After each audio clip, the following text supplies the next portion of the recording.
सकाळ समय पुरी हाथीशाला निकट आशा कल्याण मंडप ठारे लोकनाथ सेवायत जोगगुरु बनमाली पंडा जोग केन्द्र रे 20तम वार्षिक उत्सव एवं बनमाली पंडा 60तम जन्मदिवस आनंद उल्लासर सहित पालित होईछि। एही कार्यक्रम रे जगन्नाथ बल्लभ जोग केन्द्र समस्त सदस्य, आशा कल्याण मंडप जोग केन्द्र समस्त सदस्य, नीलाद्री बीच जोग केन्द्र समस्त सदस्य, गांधी पार्क जोग केन्द्र समस्त सदस्य एवं समस्त जोग प्रशिक्षक प्रदीप कुमार महांती, संदीप कुमार दास, अरुण कुमार, शुभजीत पाड़ी, संग्राम केशरी दास एवं जोगगुरु बनमाली पंडा को प्रेरणा प्रदान करुथुबा तांको सहधर्मिणी विनोदिनी पंडा एवं समस्त सदस्य एही वार्षिक उत्सव कार्यक्रम रे उपस्थित। मोना बनमाली पंडा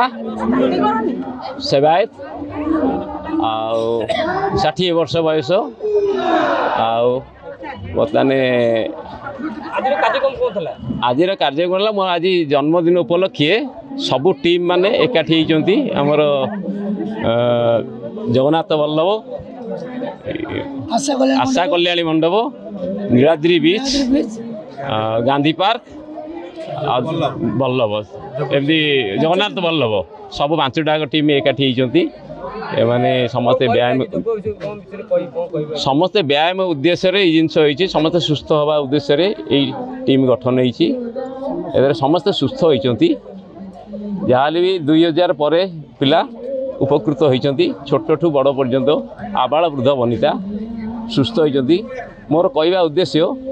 समस्ते बर्तने जो मैंने सुस्थ होती से जाकि सुस्थ करातु निज फैमिली करातु बंधु बांधव करातु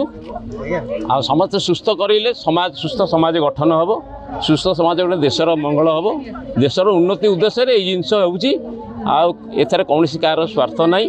निजे आसतु ये सब चली निःशुल्क टंकाटे कई दिखती ना 5टा टीम रे समस्ते चली सब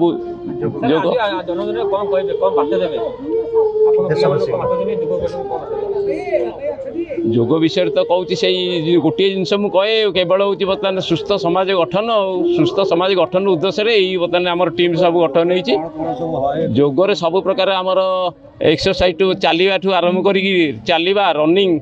बर्तमान पीटी एरोबिक कार्डियो जुम्बा ये सब जिनस ये बिना शुक्ल होता है एम समस्ते आसिक समस्त को आह्वान जी आसो सी कर क्या मना ना से उद्देश्य ये अनुष्ठान गठन होती समस्त आसतु लक्ष्य है जोग समाज जोग द्वारा निरोग समाज गठन हम ये गोटे आम मूल उद्देश्य।